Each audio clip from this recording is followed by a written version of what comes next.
स्वागत आप सभी का सीटेट प्रिपरेशंस में। आज हम सीटेट की प्रिपरेशंस के लिए ज्योग्राफी का नेक्स्ट चैप्टर करेंगे, 4th चैप्टर, जिसका नाम है मानचित्र। यहाँ से 2 या 3 क्वेश्चंस पूछे जाते हैं, वही इंपॉर्टेंट हैं। और देखते हैं इस चैप्टर में कैसे कैसे पॉइंट्स दिए हुए हैं और या फिर क्या बताया गया है इस चैप्टर में। तो चलिए फिर चैप्टर स्टार्ट करते हैं। आप पिछले अध्याय में ग्लोब के महत्व के बारे में पढ़ चुके हैं। ग्लोब के अध्ययन की कुछ सीमाएं होती हैं। जब हम पूरी पृथ्वी का अध्ययन करना चाहते हैं तब ग्लोब हमारे लिए काफ़ी महत्वपूर्ण साबित होता है या फिर काफ़ी उपयोगी साबित होता है।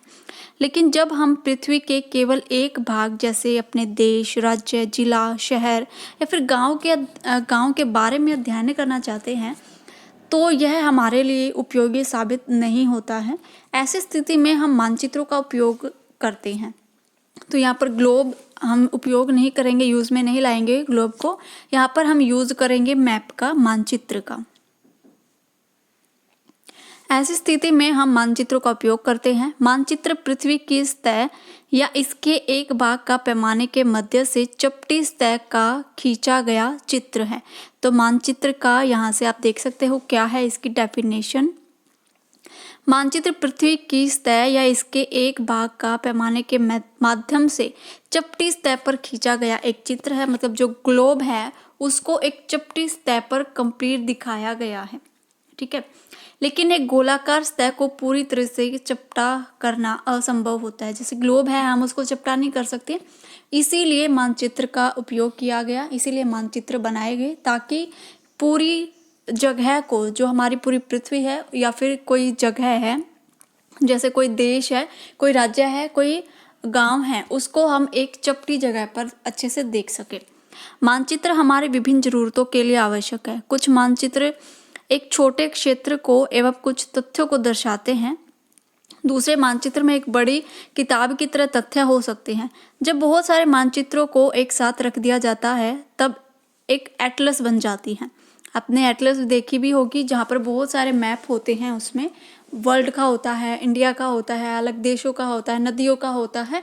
तो बहुत सारे जो मानचित्र होते हैं उनको जब इकट्ठा कर देते हैं तब बन जाती है एटलस, ठीक है। एटलस विभिन्न प्रकारों तथा अलग अलग पैमाने से खींची गई मापों पर आधारित होता है। मानचित्रों से एक ग्लोब की अपेक्षा हमें ज़्यादा जानकारी प्राप्त होती है। मानचित्र विभिन्न प्रकार के होते हैं, जिनमें से कुछ को नीचे वर्णित किया गया है। एक तो होते हैं आपके भौतिक मानचित्र, दूसरे होते हैं आपके राजनीतिक मानचित्र। भौतिक फिजिकल मैप कौन से होते हैं? इसमें पृथ्वी के प्राकृतिक आकृति जैसे पर्वत, पठार, मैदान, नदियां, महासागर इत्यादि को दर्शाने के लिए भौतिक या फिर उच्चावच मानचित्र का प्रयोग किया जाता है। तो जो भौतिक मानचित्र होते हैं, जब फिजिकल मैप होते हैं, जो नेचुरल जो हमारी चीज़ें होती हैं, पहाड़ हैं, पर्वत, नदियाँ, जो नेचुरल हैं, उनको दर्शाने के लिए जिस मैप का यूज़ किया जाता है, जिस मानचित्र का उपयोग किया जाता है, उसको कहते हैं हम भौतिक मानचित्र या फिर फिजिकल मैप, ठीक है। दूसरे हमारे होते हैं राजनीतिक मानचित्र, पॉलिटिकल मैप जिसको कहा जाता है। इसमें क्या होता है? राज्य, नगर, शहर और गांव और विश्व के विभिन्न देशों या फिर राज्यों तथा उनकी सीमाओं को दर्शाने के लिए जिस मानचित्र का प्रयोग किया जाता है उस मानचित्र को कहा जाता है राजनीतिक मानचित्र, पॉलिटिकल मैप जिसको कहा जाता है, ठीक है। तो नेचुरल या फिर भौतिक मानचित्र वे होते हैं जो नेचुरल जो चीज़ें होती हैं, पर्वत, पहाड़, नदियाँ वगैरह, उसको भौतिक मानचित्र पर दर्शाया जाता है। लेकिन राजनीतिक मानचित्र पर राज्य, नगर, शहर या फिर 2 देशों की सीमाओं को दर्शाने का काम कौन करता है? वो करता है राजनीतिक मानचित्र। उसके बाद हैं थीमेटिक मानचित्र। अब ये कैसे होते हैं इसको देखते हैं। कुछ मानचित्र विशेष जानकारियां प्रदान करते हैं, जैसे सड़क मानचित्र, वर्षा मानचित्र, वन तथा उद्योगों आदि के वितरण दर्शाने वाले मानचित्र इत्यादि। इस प्रकार के मानचित्र को थीमेटिक मानचित्र कहा जाता है। अब देखिए, 2 तो हमने पढ़ लिए, तीसरा जो है उसको कहा जाता है थीमेटिक मानचित्र, ठीक है। 3 मानचित्र यहाँ पर बताए गए हैं। इसमें सड़क के जो मानचित्र होते हैं, सड़क का जो मैप होता है, या फिर जो वर्षा होती है, कितनी वर्षा हुई है, कहाँ पर ज़्यादा हुई है, कम हुई है, या फिर वन और उद्योगों को दर्शाने का जो काम किया जाता है जिस मानचित्र पर, उसको कहा जाता है थीमेटिक मानचित्र, ठीक है।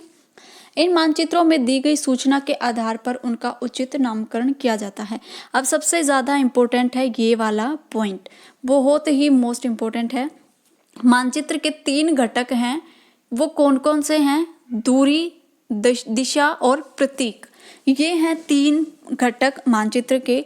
आपसे 2 या 3 बार पूछा हुआ है सीटेट में कि मानचित्र के घटक इनमें से कौन कौन से हैं। दिशा, दूरी, दिशा और प्रतीक लिखा हुआ था ऑप्शन में, एक और था आकार, पता नहीं कुछ क्या था। तो आपको पता होना चाहिए कि या तो आपसे ये पूछ ले कि कौन सा है, या फिर आपसे ये पूछ ले कि कौन सा इसमें से नहीं है। तो 3 ही है, दूरी, दिशा और प्रतीक। ठीक है, दूरी क्या होती है, दूरी के बारे में यहाँ पर इसमें पढ़ेंगे। मानचित्र एक आरेखन होता है जो कि पूरे विश्व या उसके एक भाग को छोटा कर कागज के एक पन्ने पर दर्शाता है। तो मानचित्र क्या होगा? पूरा जो विश्व होता है, जो उसका बड़ा भाग होता है, उसको एक छोटे कागज पर हम रिप्रेजेंट करते हैं। या ये कह सकते हैं कि मानचित्र छोटे पैमाने पर खींचे जाते हैं, लेकिन इसे इतनी सावधानी से छोटा किया जाता है ताकि स्थानों के बीच की दूरी वास्तविक रहे। यह तभी संभव हो सकता है जब कागज की छोटी दूरी स्थल की बड़ी दूरी को व्यक्त करती हो। इसलिए इस उद्देश्य के लिए एक पैमाना चुना जाता है। पैमाना स्थल पर वास्तविक दूरी तथा मानचित्र पर दिखाई गई दूरी के बीच का अनुपात होता है। मतलब जो वास्तविक जो दूरी होती है और जो हम पेज पर या फिर जो हमने कागज लिया है जहाँ पर हम उसकी दूरी को दर्शा रहे हैं, उन दोनों में डिफरेंस हम बिल्कुल अनुपात के अकॉर्डिंग लेंगे। ठीक है, ज़्यादा उसमें डिस्टेंस नहीं होना चाहिए। इसलिए इस उद्देश्य के लिए एक पैमाना चुना जाता है। ये हो चुका है। उदाहरण के लिए आपके विद्यालय, देखिए यहाँ पर आप इसको समझ सकते हो एग्जाम्पल। उदाहरण के लिए आपके विद्यालय एवं आपके घर के बीच की दूरी है 10 किलोमीटर। आपका स्कूल है और आपका घर है, दोनों के बीच की दूरी है 10 किलोमीटर, जिसे मानचित्र पर 2 सेंटीमीटर की दूरी से व्यक्त किया गया है। मतलब जो एक्चुअल दूरी है वो है 10 किलोमीटर, लेकिन उसको कागज पर रिप्रेजेंट किया है 2 सेंटीमीटर। इसका अभिप्राय है कि मानचित्र का 1 सेंटीमीटर स्थल के 5 किलोमीटर को दर्शाता है। जो 1 सेंटीमीटर है और जो हमारा बिल्कुल एक्चुअल में जो डिस्टेंस है स्कूल का और हमारे घर का, वो कितना होगा? 5 किलोमीटर को ये 1 सेंटीमीटर दर्शाता है। ठीक है, इस प्रकार पैमाना किसी भी मानचित्र के लिए बहुत महत्वपूर्ण होता है। अगर आपको पैमाने की जानकारी है तो आप मानचित्र पर दिए गए किसी भी 2 स्थानों के बीच की दूरी का पता लगा सकते हो। जब बड़े क्षेत्रफल वाले भागों जैसे महाद्वीपों या फिर देशों को कागज पर दिखाना होता है, तब हम लोग छोटे पैमाने का उपयोग करते हैं। उदाहरण के लिए मानचित्र पर 5 सेंटीमीटर स्थल के 500 किलोमीटर को दर्शाता है। जब बहुत बड़ा अगर क्षेत्र होता है, जो हमने पहले एग्जाम्पल देखा था वो तो छोटा था, स्कूल से और सिर्फ घर के बीच का डिस्टेंस यहाँ पर दिखाया हुआ था, लेकिन यहाँ पर है बड़ा क्षेत्रफल, जैसे महाद्वीप हैं या फिर बड़ी बड़ी नदियाँ हैं, पूरा एक देश है, तो उनको दर्शाने का काम किया जाता है। मानचित्र पर अगर 5 सेंटीमीटर है तो स्थल के 500 किलोमीटर को ये दर्शाता है। इसको छोटे पैमाने वाला मानचित्र कहा जाता है। ठीक है, तो इन दोनों के डिफरेंस का आपको पता होना चाहिए। उसके बाद है, जब एक छोटे क्षेत्रफल वाले भाग जैसे आपके गांव या शहर को कागज पर दिखाना होता है, तब हम बड़े पैमाने का उपयोग करते हैं। जैसे स्थल पर 500 किलोमीटर की दूरी को मानचित्र पर 5 सेंटीमीटर दर्शाया जाता है। इस प्रकार के मानचित्र को बड़े पैमाने वाला मानचित्र कहते हैं। बड़े पैमाने वाले मानचित्र छोटे पैमाने वाले मानचित्र की अपेक्षा अधिक जानकारी प्रदान करते हैं। ये फॉर एग्जाम्पल यहाँ पर दिखाया गया है इस बॉक्स में, आप इसको पढ़ सकते हो।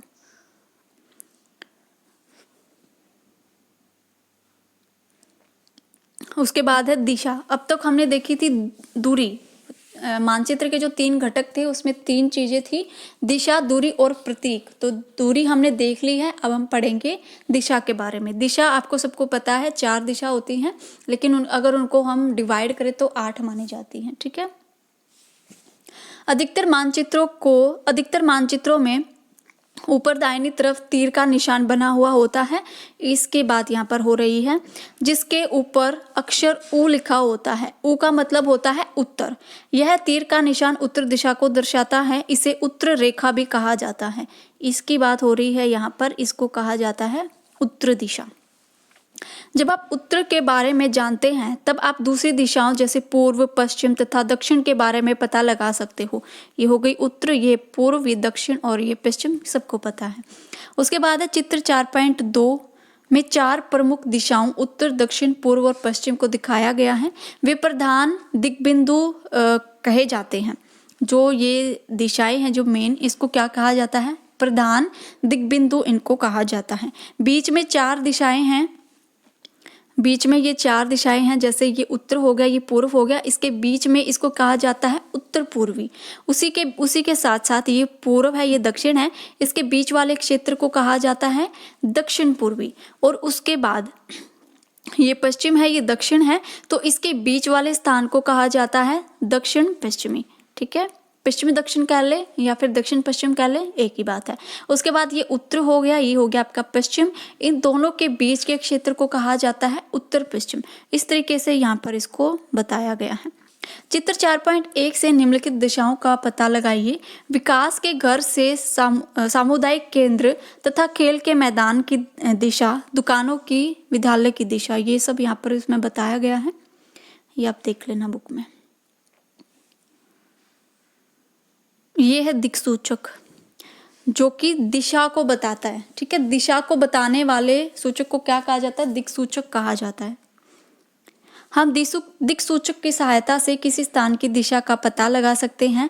यह एक यंत्र है जिसकी सहायता से मुख्य दिशाओं का पता लगाया जा सकता है। इसकी चुंबकीय सुई की दिशा हमेशा उत्तर दक्षिण में रहती है। देखिए, ये जो दिक्सूचक है, इसकी हमेशा जो सुई रहती है, ये जो सुई होती है, ये हमेशा उत्तर और दक्षिण में रहती है। ठीक है, चलिए 2 चीजें हमने पढ़ ली, दिशा और दूरी हमने देख ली, कैसे कैसे इनको बताया जा। तो 2 घटक हम पढ़ चुके हैं। अब हम पढ़ेंगे तीसरा घटक, जिसका नाम है प्रतीक। यह किसी भी मानचित्र का तीसरा प्रमुख घटक है। किसी भी मानचित्र पर वास्तविक आकार एवं प्रकार में विभिन्न आकृति जैसे भवन, सड़क, पुल, वृक्ष, रेल की पटरियां और कुएं को दिखाना संभव नहीं होता है। इसलिए वे निश्चित अक्षर, छाया, रंग, चित्रों और रेखाओं का उपयोग करके दर्शाए जाते हैं। ये प्रतीक कम स्थान में अधिक जानकारी प्रदान करते हैं। इन प्रतीकों के इस्तेमाल के द्वारा मानचित्र को आसानी से खींचा जा सकता है तथा इनका अध्ययन करना भी आसान होता है। अगर आप एक क्षेत्र की भाषा को नहीं जानते हो तथा आप किसी से दिशाओं के बारे में नहीं पूछ सकते हैं, तो आप इन चिन्हों की सहायता के द्वारा मानचित्र से जानकारी प्राप्त कर सकते हो। मानचित्रों की एक विश्वव्यापी भाषा होती है जिसे सभी आसानी से समझ सकते हैं। इन प्रतीकों के उपयोग के संबंध में अंतरराष्ट्रीय सहमति है। ये रूढ़ चिन्ह होते हैं, ये रूढ़ चिन्ह प्रतीक कहलाते हैं। ठीक है, इनको क्या कहा जाता है? रूढ़ प्रतीक कहा जाता है। ये यहाँ पर जैसे सिंबल्स हैं, कुछ साइन यहाँ पर दिखाए गए हैं कि जो रेलवे लाइन है, बड़ी लाइन है, इसको इस तरीके से दिखाएंगे। मीटर लाइन है, इसको इस तरीके से। रेलवे स्टेशन है, इसको इस तरीके से दिखाएंगे। पक्की कच्ची सड़क, ये पक्की है, ये कच्ची सड़क है। तो जो लैंग्वेज होती है, साइन में जो लैंग्वेज होती है, इसको इस तरीके से दिखाया जाता है प्रतीकों की सहायता से। ये होते हैं प्रतीक। ठीक है, विभिन्न रंगों का उपयोग भी इसी उद्देश्य के लिए किया जाता है। उदाहरण के लिए सामान्यतः नीले रंग का इस्तेमाल जलाशयों, भूरे रंग का पर्वतों के लिए, पीले रंग का पठार के लिए और हरे रंग का जो यूज़ किया जाता है वो मैदानों को दर्शाने के लिए किया जाता है। उसके बाद है रेखा चित्र। रेखा चित्र एक आरेखन है जो पैमाने पर आधारित न होकर याददाश्त और स्थानीय प्रेक्षण पर आधारित होते हैं। कभी कभी किसी क्षेत्र के एक कच्चे आरेखन की आवश्यकता वहां के एक स्थान को दूसरे स्थान के सापेक्ष दिखाने के लिए होती है। मान लीजिए आप अपने मित्र के घर जाना चाहते हैं, लेकिन आपको रास्ते की जानकारी नहीं है। आपका मित्र अपने घर के रास्ते को बताने के लिए एक कच्चा आरेखन बना सकता है। इस प्रकार कच्चे आरेखन को बिना पैमाने की सहायता से खींचा जा सकता है। इसे रेखाचित्र मानचित्र कहा जाता है। उसके बाद है खाका। खाका क्या होता है? अभी हमने आरेखन देख लिया, एक कच्चा आरेखन इसका मानचित्र को कहा जाता है। अब खाका क्या होता है? एक छोटे क्षेत्र का बड़े पैमाने पर खींचा गया रेखा चित्र खाका कहलाता है। ये इसकी डेफिनेशन है खाके की। एक बड़े पैमाने वाले मानचित्र से हमें बहुत सी जानकारियाँ प्राप्त होती है, लेकिन कुछ ऐसी चीज़ें होती हैं जिन्हें हम कभी कभी जानना चाहते हैं, जैसे किसी कमरे की लंबाई चौड़ाई जिसे मानचित्र में नहीं दिखाया जा सकता। उस समय हम लोग बड़े पैमाने वाला एक रेखा चित्र खींच सकते हैं जिसे खाका कहा जा सकता है। ठीक है, तो खाका का क्या होता है, कब इसकी ज़रूरत पड़ती है, किसी कमरे की लंबाई चौड़ाई जानने के लिए हमें इसकी आवश्यकता होती है। तो ये कुछ क्वेश्चंस है, इनको ज़रूर करना। ठीक है, चलिए ये कुछ टिक वाले क्वेश्चंस है वो कर लेते हैं। फर्स्ट है वृक्षों के वितरण को दिखाने के लिए कौन सा मानचित्र होता है। तो ये नेचुरल चीज़ें हैं, नेचुरल चीज़ों के लिए हमें यूज़ होते हैं भौतिक मानचित्र। नीले रंग का इस्तेमाल किसके लिए, किन को दिखाने के लिए किया जाता है, वो दिखाने के लिए किया जाता है जलाशयों नदियों के लिए।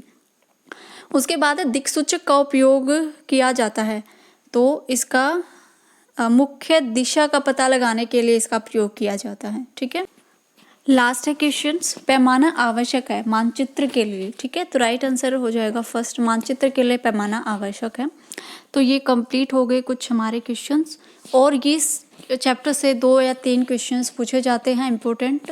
प्रत्येक तो घटक आपसे पूछे जाते हैं, या फिर कुछ और भी क्वेश्चंस 2-4 क्वेश्चंस है जो आपसे पूछ ले जाते हैं। फॉर एग्जांपल यहाँ पर देख सकते हो। ठीक है, तो आज के लिए था बस इतना ही, मानचित्र हमने पढ़ लिया है।